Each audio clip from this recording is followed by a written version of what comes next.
ನೀ ಬಂದು ಹೋದ ಮೇಲೆ ಏನೇನಾಗಿದೆ ಎಂದು ಹೇಳಲಾರೆ. ನಿನ್ನೆದೆಗೆ ತಾಕಿದ ಗುಂಡು ನಮ್ಮೆದೆಗೆ ತಾಕಿದ್ದರೆ ಆ ಮಾತೇ ಬೇರೆ.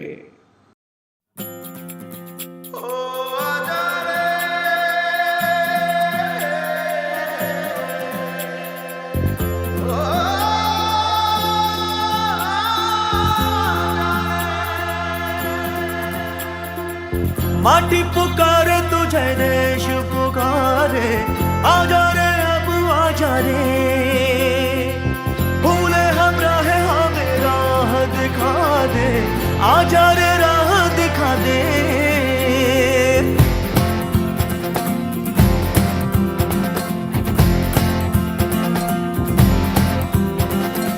ऐनक पहने लाठी पकड़े चलते थे वो शान से, सालिम कांपे थर थर थर थर सुनकर उनका नाम रे.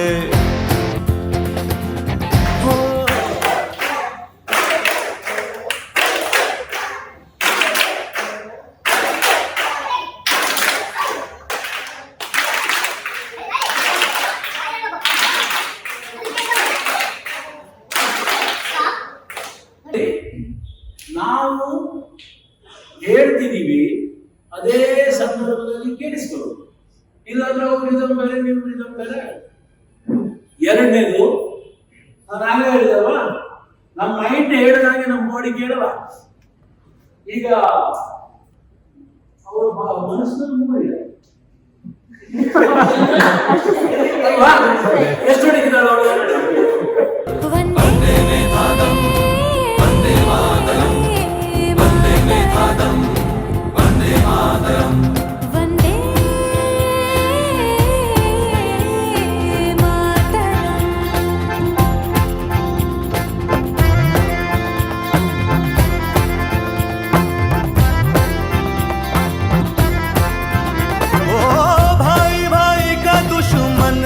बना रे नफरत की आधी बहती रे, वहशी दिलों को बापू प्यार सिखा दे, आजा रे बापू आजा रे. वंदे मातरम, वंदे मातरम, वंदे मातरम, वंदे मातरम. ಲಂಕೇಶ್ ಅವರು ಒಂದು ಮಾತು ಹೇಳಿದ್ದಾರೆ, ಈಗ ಮಾತಾಡ್ತಾರೆ ಕಾಂಟೆಕ್ಸ್ಟ್ಗೆ. ನಾವು ಆತನ ಬಗ್ಗೆ ಮರೆತಿರುವ ಕೆಲವು ಸಂಗತಿಗಳಿವೆ. ಆತ ಎಲ್ಲರಂತೆ ಮನುಷ್ಯನಾಗಿದ್ದಾರೆ. ಅಷ್ಟೇ ಅಲ್ಲ, ಆತ ನೋಡಲು ಮೈಕಟ್ಟಿನ ದೃಷ್ಟಿಯಿಂದ ನಮ್ಮಲ್ಲಿ ಅನೇಕರಷ್ಟು ಸುರದ್ರೂಪಿಯೂ ಕೂಡ ಆಗಿರಲಿಲ್ಲ. ಆತ ನಮ್ಮೆಲ್ಲರಂತೆಯೇ ಹಲವು ಬಗೆಯ ಸೋಲುಗಳನ್ನು ಅನುಭವಿಸಿದ್ದ.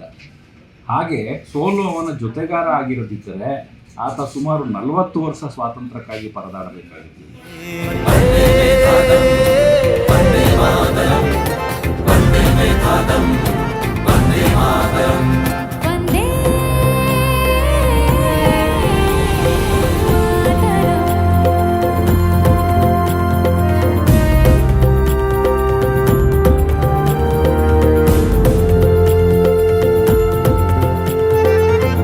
ಬಂದ್ಬಿಟ್ಟು ಗಾಂಧೀಜಿ ಅವರು ಭಾರತಕ್ಕೆ ಬಂದ ಮೇಲೆ ತಕ್ಷಣ ಅವರು ಹೀರೋ ಆಗ್ಬಿಟ್ರಾ?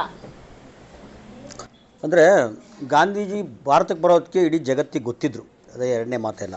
ಬಟ್ ಗಾಂಧಿಗೆ ಭಾರತ ಸರಿಯಾಗಿ ಗೊತ್ತಿರಲಿಲ್ಲ, ಅದು ಇಂಪಾರ್ಟೆಂಟು. ಗಾಂಧಿ ಭಾರತಕ್ಕೂ ಗೊತ್ತಿದ್ರು, ಜಗತ್ತಿಗೆ ಗೊತ್ತಿದ್ರು. ಬಟ್ ಗಾಂಧಿಗೆ ಭಾರತ ಅಷ್ಟು ಚೆನ್ನಾಗಿ ಗೊತ್ತಿರಲಿಲ್ಲ. ಅವರು ಮೊದಲ ಸಾರ್ವಜನಿಕ ವೇದಿಕೆ ಅಂದರೆ ಇಂದು ಬನಾರಸ್ ಯೂನಿವರ್ಸಿಟಿ ಏನಿದೆ, ಅದು ಗುದ್ಲಿ ಪೂಜೆ ಇರುತ್ತಲ್ಲ, ಅಲ್ಲಿ ಚಿನ್ನ ವಜ್ರ ವೈಡೂರು ಹಾಕೊಂಡು ರಾಜಗಳಿರ್ತಾರೆ, ವೇದಿಕೆ ಮೇಲೆ ಬಡಬಗ್ರೆಲ್ಲ ಇರ್ತಾರೆ. ಗಾಂಧೀಜಿ ನೋಡಿ ಏನಪ್ಪ ಹೆಂಗಿದೆ, ಇಡೀ ದೇಶದ ಸಂಪತ್ತೆಲ್ಲ ರಾಜರ ಮನೆ ಇದೆ ಅಂತ ಹೇಳ್ಬಿಟ್ಟು ಅವಾಗೆ ಭಾಷಣ ನಿಲ್ಲಿಸಿ ಅಂತಾರೆ. ಗಾಂಧಿ ನಿಲ್ಲಿಸಲ್ಲ ಭಾಳ. ಆದರೆ ಅವರೊಬ್ಬ ಗುರು ಇದ್ದರು, ಯಾರು ಉಡುಪಿಗೆ ಬಂದಾಗ ಗೊತ್ತಲ್ಲ, ಕೃಷ್ಣ ಮಠ ಭಾಳ ಫೇಮಸ್ ಇತ್ತು. ಇವರು ಬಾಜಾ ಭಜಂತ್ರೆಲ್ಲ ಇಟ್ಕೊಂಡು ರೆಡಿಯಾಗಿರ್ತಾರೆ, ಗಾಂಧಿ ಒಳಗಡೆ ಬರ್ತಾರೆ ಅಂತ. ಹರಿಜನರಿಗೆ ಅವಕಾಶ ಇದೆ ಕೇಳ್ತಾರೆ, ಇಲ್ಲ ಅಂತಾರೆ. ಗಾಂಧೀಜಿ ವಾಪಸ್ ಹೋಗ್ತಾರೆ, ದೇವಸ್ಥಾನಕ್ಕೆ ಬರಲ್ಲ. ಅವ್ರದ್ದು ನೆನ್ನೆ ಯಾರೋ ಕೇಳಿದ್ರಲ್ಲ, ಗಾಂಧೀಜಿ ಅಸ್ಪೃಶ್ಯತೆ ಬೇಡ ಅಂದರು, ಜಾತೀಯತೆ ಇರಲಿ ಅಂತ. ಇಲ್ಲ, ಬಂದವರೇ ಗಾಂಧಿ ನೇರವಾಗಿ ಸ್ವಾತಂತ್ರ್ಯ ಹೋರಾಟಕ್ಕೆ ಧುಮುಕಲೇ ಇಲ್ಲ. ಅವರು ದೊಡ್ಡ ಟ್ರೇಡ್ ಯೂನಿಯನ್ ಲೀಡರ್. ಅವರು ನಿಮಗೆ ಕಾರ್ಮಿಕ ಹೋರಾಟಗಳಿಗೆ ಅವ್ರು ಮೊದಲು ಹೆಜ್ಜೆ ಇಟ್ಟಿದ್ದವರು. 200 ವರ್ಷ ಇಲ್ಲಿ ಬೇರೆ ಬಿಟ್ಟವ್ರನ್ನ ವ್ಯವಸ್ಥಿತವಾಗಿ 1-2 ವರ್ಷಗಳಲ್ಲಿ ಯಾವುದೋ ಒಂದು ಹೋರಾಟದಲ್ಲಿ ಅವ್ರನ್ನ ಓಡಿಸ್ಬಿಡಕ್ಕಾಗತ್ತೆ ಅಂತ ಗಾಂಧಿಗೆ ಖಂಡಿತ ಅಂತ ಭ್ರಮೆಗಳೇನಿರಲಿಲ್ಲ. ಹಾಗಾಗಿ ಹಂತವಾಗಿ ಅವ್ರು ಹೋರಾಟಗಳು ರೂಪಿಸಿದ್ದು. ಅಷ್ಟೊತ್ತಿಗಾಗಲೇ ಬಹಳ ದೊಡ್ಡ ಲೀಡರ್ಗಳು ಇದ್ರಲ್ವಾ. ಲಾಜಪತ್ ರಾಯ್ ಇದ್ರು, ಗೋಖಲೆ ಇದ್ರು, ಎಷ್ಟು ತಿಲಕ್ ಇದ್ರು, ಬಹಳ ಅಲ್ವಾ, ಅಶೋಕ್ ನೆಹರು ಇದ್ರು, ವಲ್ಲಭಾಯ್ ಪಟೇಲ್ ಇದ್ರು, ತುಂಬಾ ದೊಡ್ಡ ದೊಡ್ಡ ಲೀಡರ್ಗಳಿದ್ರು ಇಲ್ಲಿ ಭಾರತದಲ್ಲಿ ಹೋರಾಟದಲ್ಲಿ.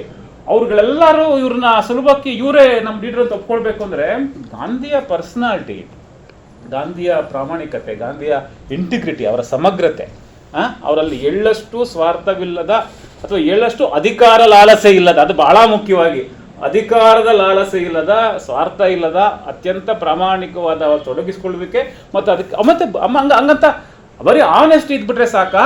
ನಾಯಕತ್ವದ ಬುದ್ಧಿವಂತಿಕೆ ಬೇಕಾಗತ್ತೆ, ಹೋರಾಟ ಚಳುವಳಿಗಳನ್ನು ರೂಪಿಸುವಂತಹ ವ್ಯಕ್ತಿತ್ವ ಇರಬೇಕಾಗ್ತದೆ, ನಿರ್ಧಾರಗಳನ್ನು ತೆಗೆದುಕೊಳ್ಳುವ ವ್ಯಕ್ತಿತ್ವ ಇರಬೇಕಾಗ್ತದೆ, ನಿಷ್ಠುರವಾದಿಯಾಗಿರ್ಬೇಕಾಗ್ತದೆ. पाई पाई में इंसान बेकारे, जान ये हो गई सस्ती रे, सोया ज़मीर बापू फिर से जगा दे, आजा रे बापू मेरे।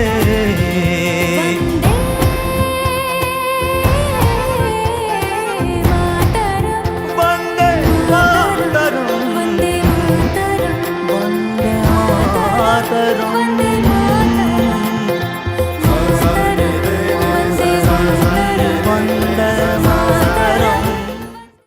ಸೊ ಈ ಯಾವುದೇ ಕಷ್ಟದಲ್ಲಿರೋರು, ಯಾವುದೇ ರೆವಲ್ಯೂಷನ್ ಮಾಡ್ತಿರೋರು, ಯಾವುದೇ ಒಂದು ಚಳುವಳಿ ಕಟ್ಟಬೇಕು ಅಂತ ಅನ್ಕೊಂಡಿರೋರು, ಅವರೆಲ್ಲರಿಗೂ ಜಗತ್ತಿನಾದ್ಯಂತ ಪ್ರೇರಣೆ ಮಹಾತ್ಮ ಗಾಂಧಿನಿ ಅಂತ ನನ್ಗನ್ಸುತ್ತೆ. ಇವಾಗ ಇಲ್ಲಿ ವೀರ ಸರ್ ಕೂಡ ಇದ್ದಾರೆ. ವೀರ ಸರ್ ಬೇಕಾದ್ರೆ ಕ್ಯಾರಿ ಮಾಡ್ಲಿ. ಅವ್ರ ಬಗ್ಗೆ ನನಗೆ ಸ್ವಲ್ಪ ಅಭಿಪ್ರಾಯ ತಪ್ಪಿತ್ರಿ, ಈಗ ಸ್ವಲ್ಪ ಕ್ಲಿಯರ್ ಆಯ್ತು. ಅವ್ರ ಬಗ್ಗೆ ಏನೇನು ತಿಳ್ಕೊಬೇಕು? ಗಾಂಧಿ ಬಗ್ಗೆ ಇನ್ನೂ ತಿಳ್ಕೊಬೇಕಾಗಿತ್ತು ಹಲವಾರು ವಿಚಾರಗಳದಾವು. ನನ್ನ ಅಭಿಪ್ರಾಯ ಗಾಂಧಿ ಬಗ್ಗೆ ಕೆಟ್ಟದಾಗಿನೇ ಇತ್ತು.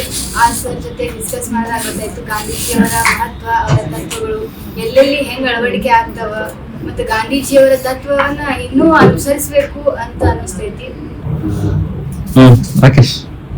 ಸರ್, ನಾನು ಇಲ್ಲಿ ಬರೋಕ್ಕಿಂತ ಮುಂಚೆ ಅಂದ್ರೆ ಗಾಂಧೀಜಿ ಬಗ್ಗೆ ನಂಗೆ ಗೊತ್ತಿದ್ದಂಗೆ ಎಲ್ಲ ಕಡೆನೂ ಅಂದ್ರೆ ಬ್ಯಾಡ್ ಒಪಿನಿಯನ್ನೇ ಇದ್ದಿದ್ದು ಕೇಳಿಸ್ಕೊಂಡಿದ್ದು. ಅಂದ್ರೆ ಎಲ್ಲಿ ನೋಡೋದು ಗಾಂಧೀಜಿ ಹೆಂಗೆ ಮೊದಲು ಸರಿ ಇಲ್ಲ ಹಂಗೆ. ಇಲ್ಲಿ ಬಂದ ಮೇಲೆ ಗೊತ್ತಾಯ್ತು ಗಾಂಧೀಜಿನೂ ಭಾರಿ ಅಂದ್ರೆ ಒಳ್ಳೆ ಇದೆ ವ್ಯಕ್ತಿತ್ವ, ಅವ್ರ ವ್ಯಕ್ತಿತ್ವ ಚೆನ್ನಾಗಿತ್ತು. ಇವಾಗ ಹೊರಗಡೆ ಎಲ್ಲ ಬ್ಯಾಡ್ ಒಪಿನಿಯನ್ ಅಂದ್ರೆ ಒಂಥರ ಬೇರೆ ತರ ಎಲ್ಲ ಕಡೆನೂ ಹೇಳ್ತಾರೆ ಅಂತ. ಇಲ್ಲಿ ಬರ್ಲಾಂದ್ರೆ ನಾನು ಅದೇ ಇದ್ರಲ್ಲೇ ಇರ್ತಾ ಇದ್ದೆ.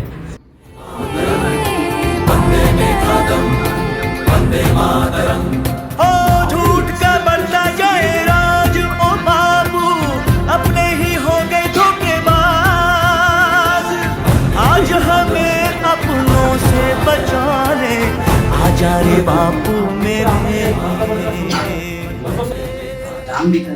ನಾಟಕೀಯ ಗುಣ ಇತ್ತು, ಏನೂ ಇಲ್ಲದೆ ಇದ್ರು ನಾಟಕ ಮಾಡೋದು ಜಾಸ್ತಿ ಚೆನ್ನಾಗಿದೆ. ಹಂಗಿತ್ತು ಅವರು, ಏನೇ ಇತ್ತು ಇಲ್ಲದೆ ಇದ್ರು ಇರೋದನ್ನ ಇದ್ದಂಗೆ ತೋರಿಸಿ ಜೀವನ ಮಾಡ್ತಾರೆ. ಅದೊಂದು ಇಷ್ಟ.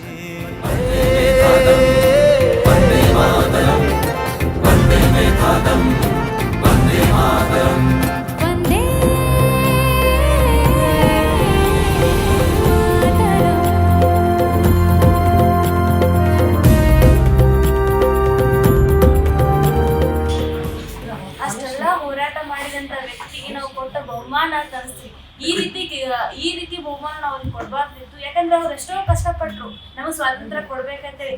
ಅವ್ರು ಯಾವುದೋ ಒಂದು ತಪ್ಪು ತಿಳುವಳಿಕೆಯಿಂದ ನಾವು ಆ ವ್ಯಕ್ತಿಯನ್ನ ಕೊಲೆ ಮಾಡಿದ್ವಿ, ಅಂದ್ರೆ ಆ ವ್ಯಕ್ತಿಯನ್ನ ನಾವು ನಶಿಸಿ ಅವ್ರನ್ನ ಕೊಂದ್ಬಿಟ್ವಿ. ಯಾಕಂದ್ರೆ ಆ ವ್ಯಕ್ತಿ ಎಷ್ಟು ಕಷ್ಟಪಟ್ಟಿದ್ದ, ಅವನ ಆಸ್ತಿ ಅಂತಸ್ತು, ಅವನ ಜೀವನ ಶೈಲಿನೇ ಬೇರೆ ಇತ್ತು.